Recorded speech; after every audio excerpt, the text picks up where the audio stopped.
The 1-2 pitch is hit hard, deep right field, and Leody Taveras takes Verlander deep. Fly ball, left center field. Back goes low, onto the track, up the wall. Carter with a leap and a catch. Evan Carter to the deepest part of left center field with a leaping grab. Leclerc's 3-2 pitch. Got him! And the Texas Rangers keep on rolling with Game 1 in the championship series, 2-0 over the Astros. What is up, everybody? Welcome to ALCS Game 2. This is the pre-game show. We're going to have a lot to talk about today, Alex. Last night was crazy. We got a day game today, so it feels like we just left the stadium, but we're already back ahead of Game 2 here in Houston. And it's going to be a great day. Why? Because we're matching. This was completely unintentional, but we decided it was black and blue today. You guys, yesterday, as you mentioned, and we just saw it. It was all about pitching, which is strange for a team, two teams who have had offenses that have been extremely hot in the postseason. But we spent the morning over at Cobos with some fans. Vibes are still high for Astro fans here. They've been here before. They're not worried. But again, it was all pitching yesterday. They really aren't worried, no, which not is at shocking all. When you go down 1-0 in a series. But there doesn't seem to be a lot of worry over there. But yeah, yesterday there wasn't a lot to it. It was pretty simple. It was a 2-0 ball game. Yeah. Jordan Montgomery pitched great. Justin pitched really good. And great is better than really good. Yep. And that was the result. A 2-0 ball game. He was fantastic. Jordan Montgomery really shut down the Astros offense. That was a top 5 offense in all of baseball this year. And we got a low-scoring game, which I think everybody expected a lot of offense. Yeah. But I did talk to John Smoltz today, as I'm going to every day throughout the postseason, and asked how Jordan Montgomery was able to dominate the Astros offense yesterday. So let's listen to what he had to say. All right, John, I want to talk about Jordan Montgomery last night. A dominant outing, one of the best outings, if not the best we've seen in the postseason so far. We talked about him before the game. He went out and dominated. What did you see last night that made him so effective? Well, with the exception of one inning where they got the 3 2-out hits, the perfect timing to give up those hits with the runners on base, I felt like he stayed out of the strike zone, and that's what you have to do against this team. Houston's so good in the strike zone, and his ability to be connected with all his pitches. I thought he made great up-and-in pitches to Alvarez and then put him away with breaking balls. His game plans are great, but they're even better when you execute, and I think he executed, as did Justin. There was only a couple things that you could say that when you give up 2 runs through 6-7 innings, that's what you desire in the postseason. We talked about it pregame, how there's a couple guys you circle and you can't let them beat you. One of those guys was Yordan Alvarez. How was he able to be so effective against one of the best hitters in baseball right now? Punched him out 3 times, kept him off base. He executed really well against him. When you see there's only one spot in the strike zone to go to get him out, he went constantly in and constantly up and in. That gets Alvarez a little bit off of the ball that could start sweeping away. And he was looking, as Alvarez has done, to crush any mistake that happens in the middle of the zone. There wasn't one. There might have been one pitch in the entire at-bats that he got away with a mistake. And as a pitcher, when you know the guy's deadly, you more than likely make a mistake. Yeah. He didn't. And it was a credit to how Montgomery was able to stick to his game plan and execute it. You can't always execute a game plan as well as he did last night, but is that something that Yordan should look for the rest of the series, of a way that the Rangers are going to pitch him? Kind of, but stylistically today, Eovaldi doesn't have same weapons that Montgomery did. And what I mean by that is Eovaldi's going to pitch off his fastball down in the zone and use his split. He wants guys to see the ball down and hope that it's going to be a fastball, and then the split disappears. Yeah. Can he elevate? He does. It's not his specialty, and I think that's the one thing you could look to today's matchup. They're better matchups for Houston. That doesn't guarantee anything, and it'll be interesting to see how they attack Eovaldi. Great conversation, as always, with John Smoltz. Thank he you, is a Alex. great addition to this team. We love you, Smoltz. Now, before we get into today's matchup, let's really set the scene, all right? Houston.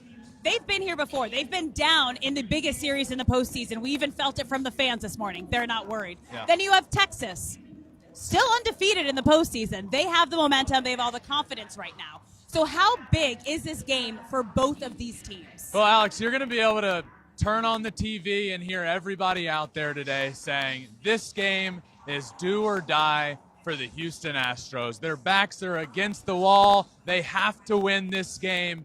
And that is true. But today is bigger. It's the biggest game of the series for the Texas Rangers. Really? Let me tell you why. Okay. Point number one. The Houston Astros play better on the road.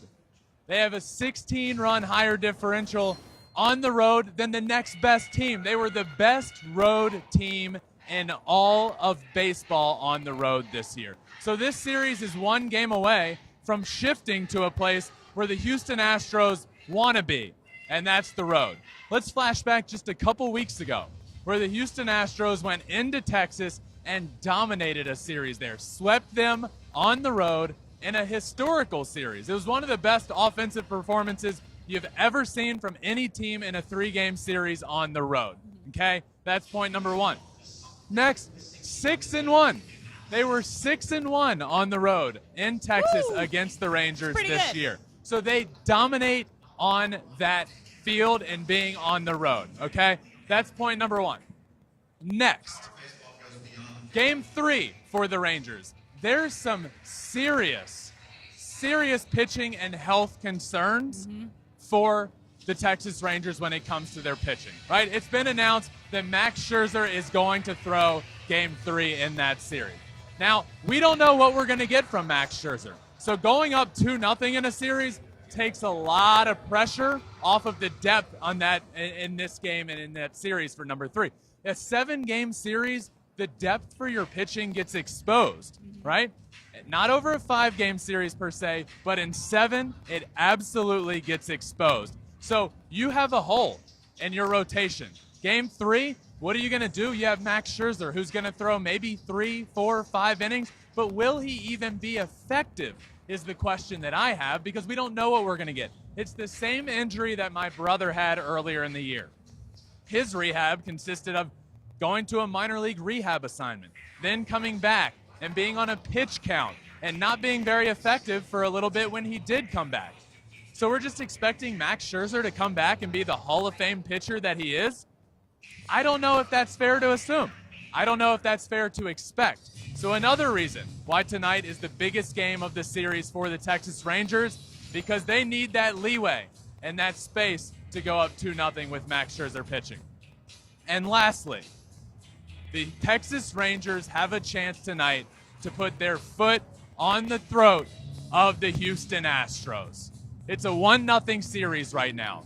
You need to get them down 2-0 in this series. Why? Well, one, you have an 84% chance of winning this series if you win Game 2 here tonight and go up 2-0. But aside from that, the reason it's even more important, specifically with the Houston Astros. We all know the Houston Astros at this point, right? 7 straight ALCS appearances. We talked about it all day yesterday. One of the best stretches you will see in any sport ever. Complete dominance. And now they're back again.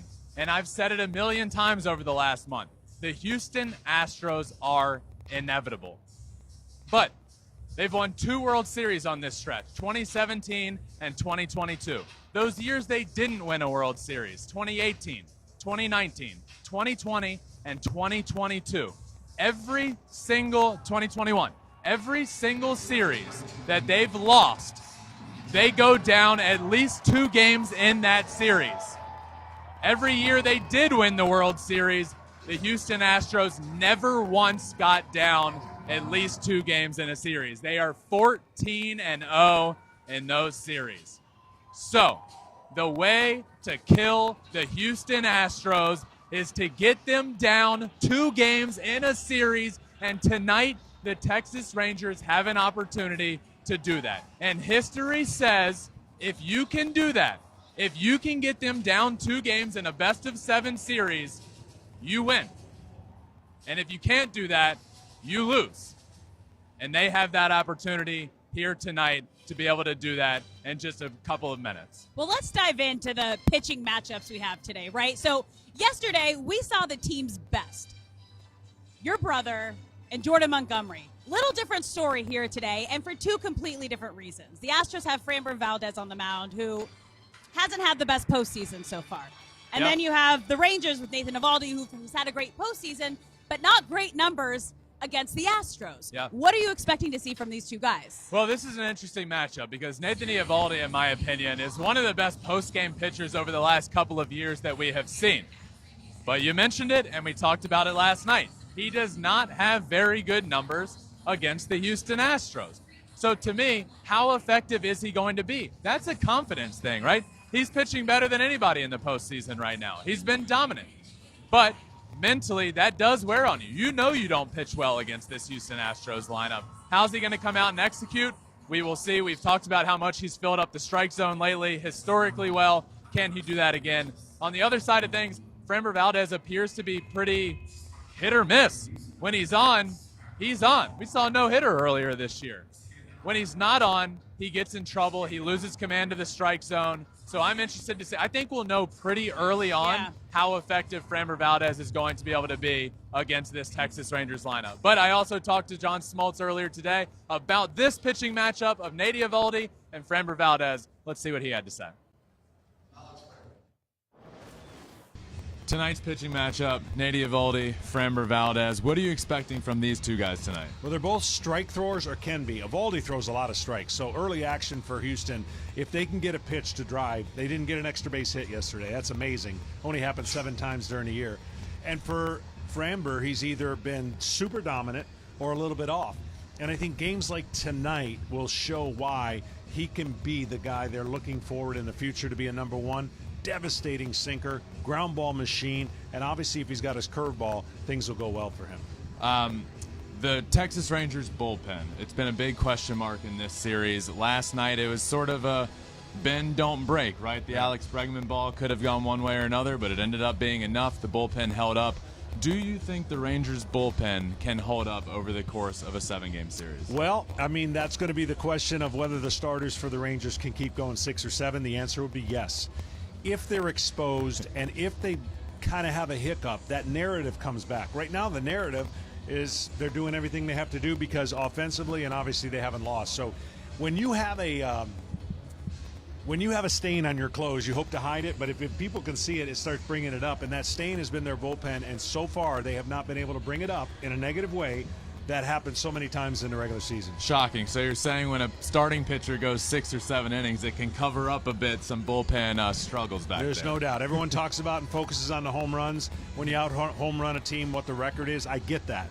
But when a team has a starting pitcher that goes 6 or more innings and the other team doesn't, the record is even better. And I think those are the things. We saw a rarity last night.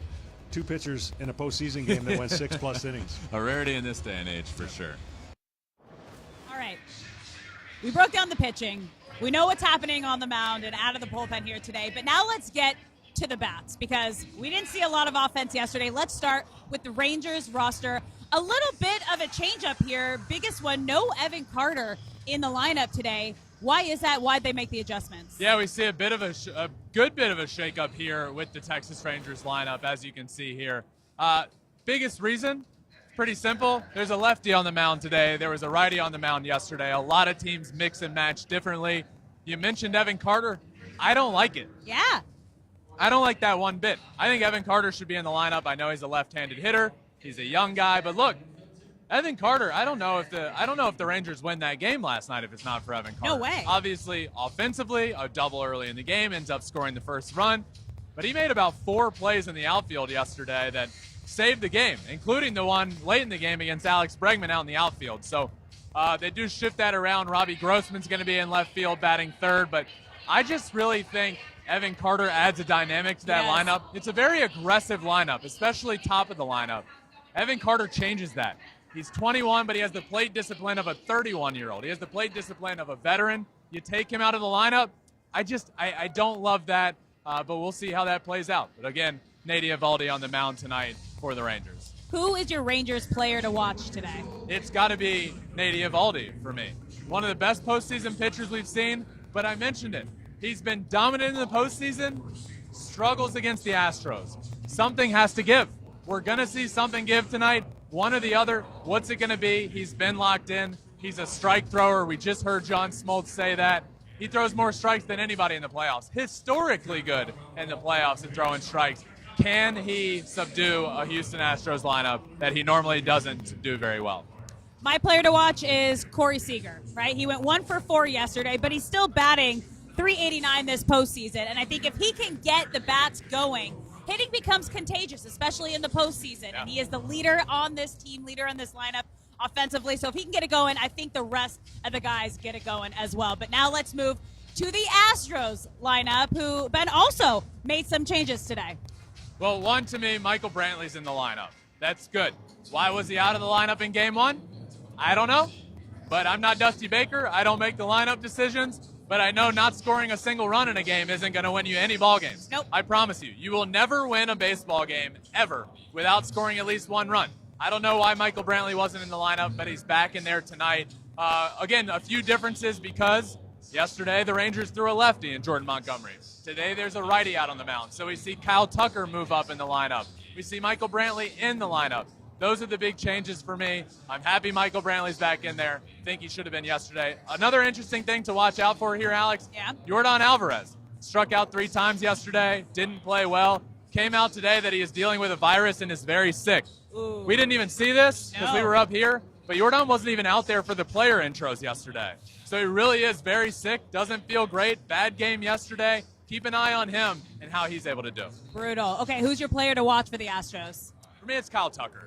Moves up in the lineup. He's in the 3 hole now. Really good year. Kind of been quiet, especially yesterday, but kind of been quiet throughout the postseason. He's been doing okay, but not the guy that's jumping off the page.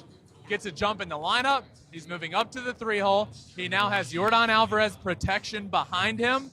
He's going to get some heaters today. What does that mean? Why do I say that? With Yordan Alvarez behind you, you want to pitch to Kyle Tucker.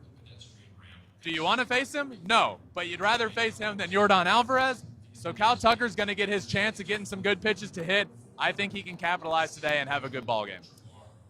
My Astros player to watch is Framber Valdez. He has not been great this postseason. He's 0-1 with a 10.38 ERA, but not good. He needs to get out there and set the tone. And now remember, both these offenses, we didn't see a lot of action off the bats yesterday, so you know they're going to try to bounce back, get some hits and swings going early today. So he's got to figure out a way to quiet the Rangers' bats. Absolutely. But we're getting closer. We are 26 minutes away from first pitch.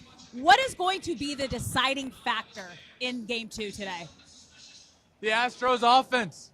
Are they going to show up, or are they going to score 0 runs again?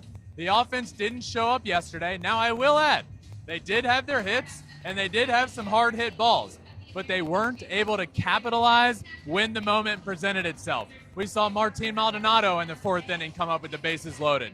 He couldn't get the job done. We saw Yordan Alvarez come up in a big situation. He wasn't able to get the job done. You got to do better today. The Astros offense has to show up. I mentioned it earlier. If you lose this game, the Rangers have an 84% chance of winning this series. The Astros offense has to show up. That's the deciding factor for me in this game. Talked to John Smoltz earlier and asked him his deciding factor for this game tonight. Let's hear what he had to say. John, we are close to Game 2 of the ALCS here in Houston. Astros against the Rangers. Astros now down 0-1. Tonight, what's a key to the game that you are looking out for? The key is the top of the order getting going for Houston. And, again, trying to get that slug back. I think Houston's been here, done that. They've lost Game 1s. They've bounced back. Overall, they're 5-3. But they know how to recover. This is not a big deal to them because when you've had this much experience and you know your lineup is really, really good, I just expect more offense tonight, and I think we'll get it. Awesome. Sounds good. Thanks again, John. You got it. We are getting closer and closer to first pitch. So you know what time it is? Game prediction time. Oh. Who's winning today, and what's the score? All right. I'm going to say that the Houston Astros are able to even it up today, split the home and home here, and head back to Texas. I'm going to say they win 5-4. I think the Astros offense does well against Eovaldi. I think Framber does enough. Close ball game, Astros win. What about you? All right. I also think the Astros are going to even it up today, and they're going to win 3-2. Low-scoring ball game. Yeah. All right. That's it. That does it. Thank you all for listening to this pregame show. Again, we'll take you right up to first pitch, but make sure you like, subscribe wherever you listen to your podcast. Flippin Bats Pod, Apple, Spotify, wherever you listen to your podcasts. And Follow us on all social media, including YouTube, where you can watch every single thing we do at Flippin Bats Pod for all of them. And remember, we will also be live after the game right here. Come hang out. Just stay here. Hang out all day. You're going to be able to go up right up to first pitch. But as we mentioned off the top of the show, you guys, we spent the morning at Kobo's hanging out with some fans to kind of gauge their worry meter for this Astros team. And just like this team, they're used to this, and they're feeling pretty all right. Take a listen to this. I need your worried meter for the Houston Astros. They're down 1-0 in this series on a scale of 1 to 10. How worried are you about the Houston Astros? 0. I'm not worried at all. Why are you so confident? I just know the boys can do it. And what's your worry meter, 1 to 10? 0. Why? Because we're the Astros. We always pull through. This is blind confidence, and I love it. But And we're in the overalls. I know. This is the fits of the day. But now I need you to say something nice about the Rangers.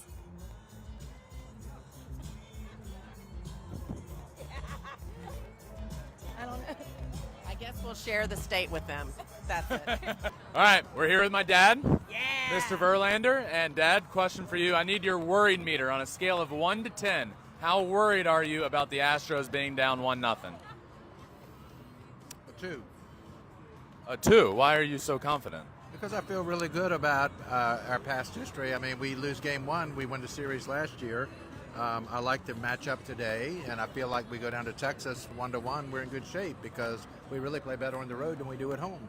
He means up to Texas, not down, but yeah. you get it. Is it the same? Okay, now you mentioned the Rangers. Now I need you to say something nice about the Rangers.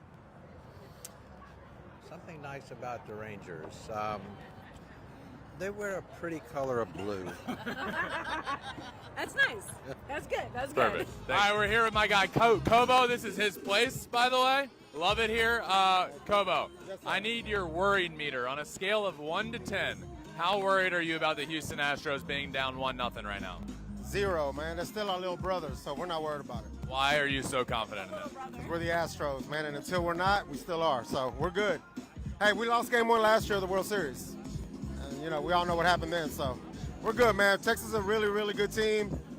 Monty pitched the gym. JD pitched the gym, too, man. It's just, you know, you can't win them all, but we're not worried. We've been there before. So I'm going to need you to say something nice about the Rangers. Yeah, that ain't going to happen. It's civil war down here. We don't like them. They don't like us. It's pretty simple. Doug, I need your worried meter on a scale of 1 to 10. How worried are you about the Houston Astros being down 1-0 in this series? I'd probably give it a 1 right now. You know, we've had 7 years of experience right here, reaching the Final Four. Teams, playoff veterans, been down before in Game 1. Last year they lost Game 1, so I don't think any of the guys are concerned at all. Wow. If they lost tonight, what would that go up to? I still would go with minimal concern based on this group of guys. All right. Special team right here. I love this Astros confidence, but we're going to need you to say something nice about the Rangers. What's something nice? I don't know if I can do that right now. All right, Maria, where is your confidence level right now, 1 to 10? Give us, like, your confidence meter for the Astros. It's a 10, full 10, Why? because I have faith in them. I just have faith. We're going to do it. All right, I need you to say something nice about the Texas Rangers. They're lucky enough to be in the same state as us. I like Spicy. that. All right, Astros are down by 1 in this series. I need to know how worried you are. Worried meter, 1 to 10. Where are you at? 2. We've been here before. A lot of October experiences. We've been down and out, so I'm not worried yet. Why? This team knows how to win in October. We've been down in 19. We've been down in 21. We were down last year in the World Series. Good teams figure it out, and it's the same team from last year. I need you to say one nice thing about the Texas Rangers.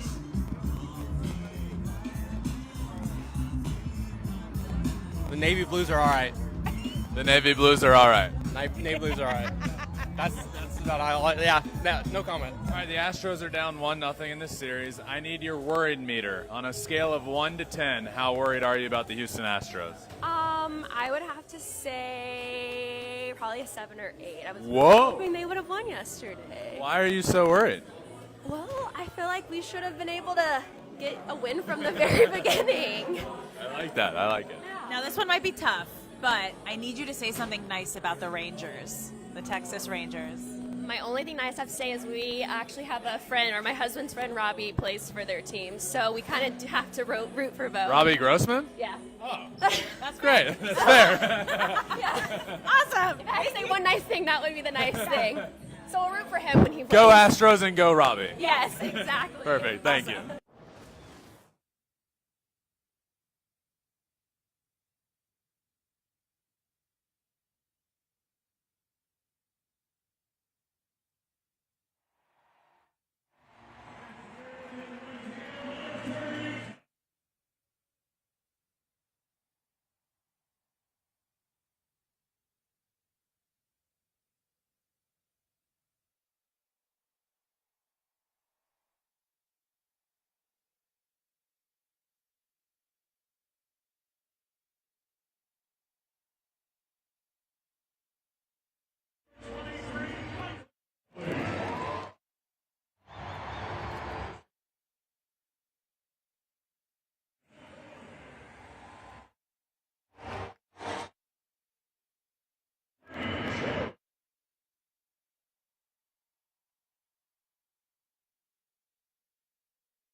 Now, ladies and gentlemen, Astros are very happy to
American League Championship Series on Fox, presented by Loan Depot. It is Game 2 in this best of 7 before the scene shifts up to Arlington.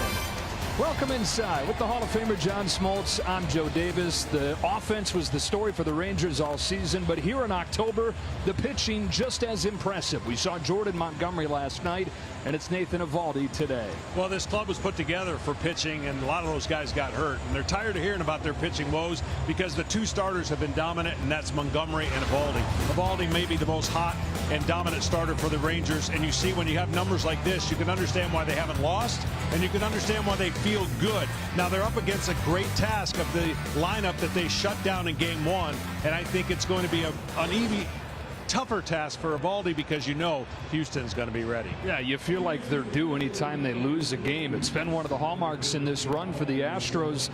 They never seem to be phased. I mean, they've been down before and they've responded before. They really have. It's called bounce back, and I think the biggest thing is when you have been there, done that, and they have experience on their side, you get more locked in, you get more focused, and this offense did not have an extra base hit. That only happened 7 times in the regular season, and you see what they did following a loss in the postseason. That's a pretty good mark. They're going to build on that momentum, and they're going to build on the left arm of Framber Valdez. I think offensively, there's no doubt they have to step it up. All right, it is Game 2, the Astros and the Rangers. Dusty Baker exudes some of that calm that his team takes in situations like this. How about those Rangers, though? 6-0 so far in this postseason, trying to take a 2-0 series lead up to their home park. Astros trying to have something to say about it. Game 2 coming up.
Will, how we doing? Good to see you.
The Astros beat the Red Sox 5-4 to win their American League Division Series. Navigating life can feel like you're part of a never-ending cycle. Routines, schedules, expected results, wash, rinse, repeat. The Astros closed out the series. If everything's the same, does it ever feel different? It's deja vu all over again. The team will continue to advance to the championship series. Game 1 of the ALCS will be here. Can a new character disrupt this universe? One that appears to be enjoying their own repetitive loop. And the Texas Rangers keep on rolling. Welcome to Houston, Texas. Once again, the October stage. It's the 2017, no wait, the 2018, 2019, 2020, 21, 22. Haha, I got it. Welcome to 2023 ALCS. It's Game 2.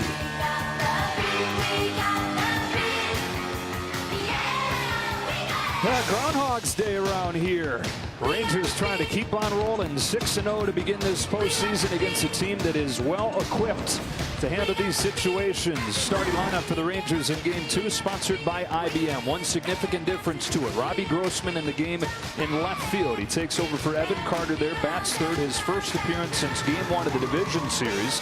Followed by Garcia, Garver, and Heim. Garver stays in, slides down, and bats fifth. And then it's Lowe, Young, and Taveras, yesterday's home run hitter, batting ninth. For more on these Rangers in this lineup, we go down to Ken Rosenthal. Joe, you might be wondering after the game he played last night why Evan Carter is not in the Rangers lineup. Well, the answer is simple. Carter has only 15 at-bats against lefties since his debut on September 8th, and he's 1 for 15 with 9 strikeouts. Veteran Robbie Grossman is a right-handed option, and he's quite familiar with left field in this park. Grossman has played for 3 different AL West clubs, including the Astros for parts of 3 seasons. Now, once Framber Valdez is out of the game, expect Carter to replace Grossman against the Astros' all right-handed bullpen. The kid isn't going anywhere. Now over to Tom Verducci. Well, thanks, Ken. Every good rivalry needs some bad blood. And we've got it here, starting with the first batter of the game. Back on July 26th, after the Rangers hit Yordan Alvarez, Framber Valdez hit Marcus Semien, who thought it was intentional, started chirping, and answered with a home run. And later, when Adolis Garcia hit a grand slam, the chirping continued, the benches emptied, and Martin Maldonado and Semien were ejected from the game. Now, Semien has a custom. When he leads off the game, he will say hello to the umpire and the opposing catcher. When he did that last night in Game 1, Martin Maldonado said nothing. It's game on, Joe. All right, juicy game on between these rivals. Marcus Semien ready to lead it off. There is Framber Valdez ready to make his second start of this postseason. And this season, John, where it has not been quite the smooth ride that it was last year for Framber, but he is still a guy that you at least really trust in these big games. Yeah, absolutely. It's kind of hard to explain. He's pitched a ton of tough luck games that didn't result in a win, but he's also had some of those that have gone the wrong way. You've seen what he did against the Rangers, but this guy's sinker, wait till you see the movement on this pitch. Tremendous curveball, and if he is as good as his mechanics and his throwing strikes, he will be tough on anybody that is trying to hit against him. So 5 runs over 4 1/3 in Game 2 of the division series, his first start of this postseason, and it's the 6th time since the All-Star break that he's given up at least 5, but he's also had 4 starts where he's gone at least 7 scoreless innings. That includes a no-hitter. How do you explain the wide gap in those outcomes? Well, sometimes as you navigate to everyone expecting you to be a #1 pitcher, it comes with extending that consistency, and some of those clubs, maybe they weren't having good years and you take that lightly, and the next thing you know, you're giving up a bunch of runs. But their manager loves him. Dusty Baker says he's progressing and getting better. A very emotional pitcher, and one that you'll see the emotions during the game, but he is as classic, as fundamentally sound as it gets. It's an understatement to say I love to watch him pitch. Yeah, I can tell. I can feel it coming from you. The defense behind Framber Valdez here in Game 2 looks like this. Michael Brantley into the lineup. He's in left field. Chas McCormick moves over to center, and of course Tucker is in right. Those infielders figure to be busy with all the ground balls that Valdez induces. Bregman and Pena, Altuve and Abreu, and Maldonado is behind the plate. Take a look at the exchange. It may or may not happen at home plate as Marcus Semien stands in. As Tom told us yesterday, he said what up to the home plate umpire and to Maldonado, and Stu Sherwater, the home plate umpire, said hey. Maldonado said nothing. Yeah, and I don't know that there was much back and forth right there. There wasn't. This is strength against strength. Semien loves the sinker, but guess what? If I'm a pitcher that has the sinker of Valdez, and I'm not changing it, I'm throwing him sinkers. Yeah, you're saying not my sinker. Off we go in game 2 with a sinker that's grounded through the middle, base hit. First pitch base hit from Marcus Semien, and you know that feels extra good given the recent history Tom detailed. Well, the best thing you can do when you're on the road and you've already stole game 1 is to get on the board quick and create havoc for this crowd who is waiting to erupt for their home team, which we already documented home has not been a home sweet home lately. Yeah, the Astros below 500 here this season as Corey Seager goes after the first pitch. Bloop shot left field and down. 2 pitches and 2 singles. Semien and Seager, the big ticket items they got 2 years ago, have come through time and again, and they set the table here in game 2. Well, we've done many games now. We've talked about the third hitter could come up in 3 pitches or less. He's coming up in 2 pitches or less. Grossman would shock me if he swings at the first pitch. He's more patient. But again, the theme for the Texas Rangers, they're proud of their offense. They have aggression, and it's showing early.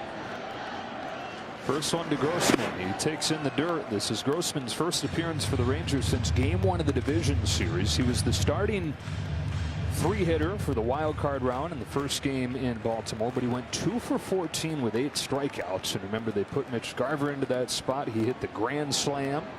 But as they face a left-hander today, Grossman gets another chance, and he's ahead 2-0. The theme for today's game is going to be centered around, by the way, umpiring has been great in this postseason that we have been part of, is the low strike. If Valdez and or Eovaldi get the low strike, which this home plate umpire is known to be calling, that is a good thing for each pitcher. 2-1. Because what each pitcher is going to try to do in different ways is utilize the downward eye action of the hitter, because they can throw the curveball below the line and the changeup and his cutter, especially Valdez and his reliant on movement. First to have reached in this first inning. Here's a 2-1 pitch to Robbie Grossman, and there is that low strike, 2-2. And that's huge, because you'll get hitters to chase now if you can consistently go there. Nobody gives up as many ground balls. This is a ground ball pitcher, and you're already seeing the movement. So double play is a sweet spot for Valdez if he gets the ball on the ground. Wouldn't he love one here? Rangers threatening early. Little tapper back to Valdez. He juggles. He throws wide. Throwing air from Framber Valdez, leading to the first run of the game. Back-to-back singles and then a throwing air from Valdez, and it's 1-0 Rangers before the folks even settle into their seats. What's amazing about Valdez, as good as he is on the mound and throwing strikes and making the ball move, he doesn't like throwing to the bases as well. And you see this from pitchers every time when they've got the issue of throwing the ball, whether it's picking off a runner or throwing to first base. That bobble is the reason why he had issues, because the ball and the runner meet at the same time, and there is nothing that Abreu can do.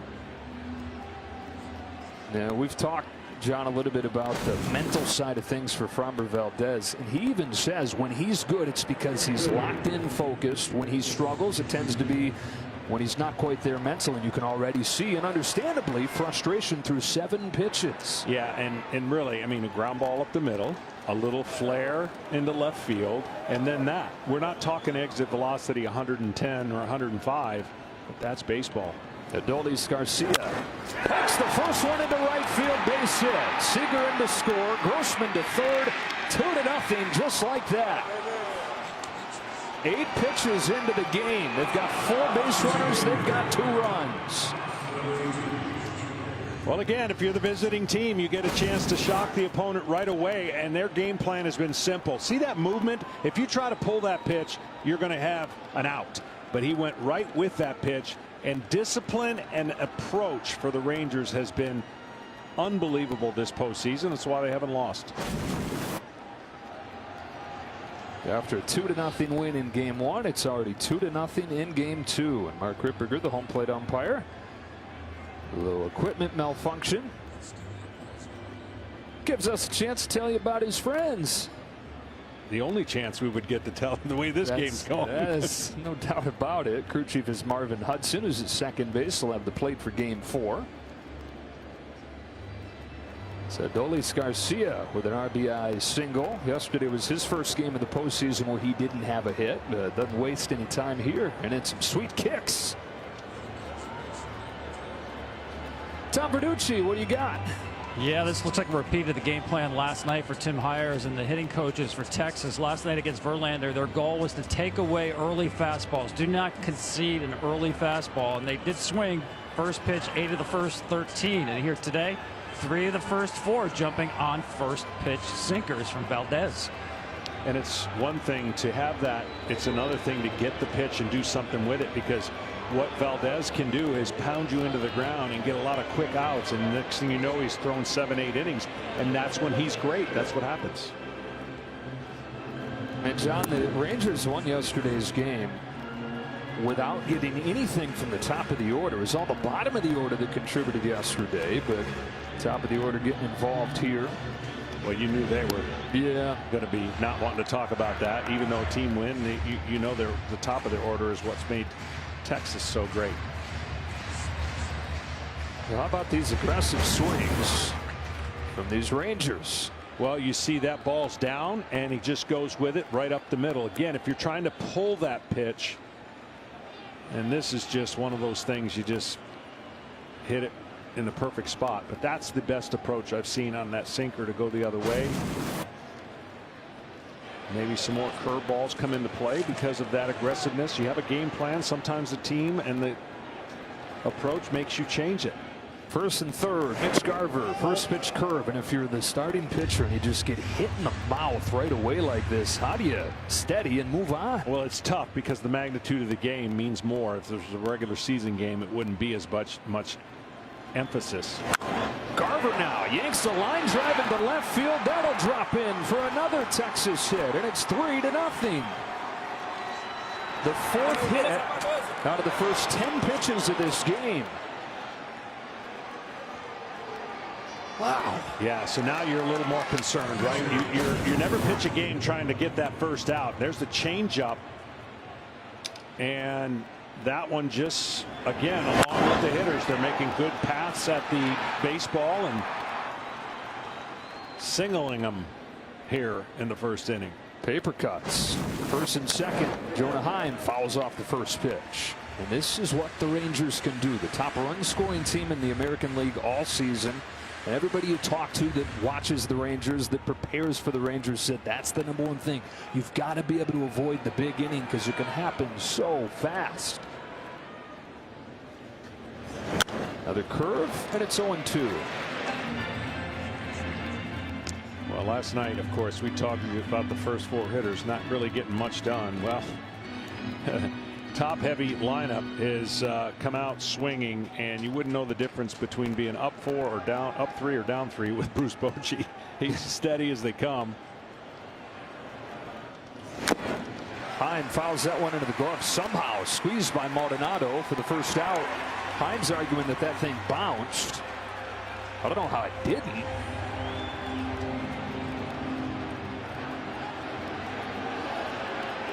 He's saying no way. Well, there's the tremendous sink, and that definitely bounced. You could hear the sound live, and that's why I'm surprised they didn't check down the line, but the umpire was pretty sure in his assessment, called it a strikeout. First out of the game for Valdez here against the 6-hitter. Now it's Nathaniel Lowe taking a strike. Now Lowe homered against Valdez earlier this season. Valdez has given up just 2 home runs on his curveball all year, and Lowe has one of them. 0-2. Well, if you were watching the last series, we talked about the Rangers and their ability to score 3 or more in an inning. They've done that a lot, over 118 times in the year. So they're familiar with the crooked number. This is huge in the postseason when you can do it in the first inning. Punches a base hit the other way, does low. Here comes Garcia. Brantley up with it. His throw is cut off and a 4 spot in the first.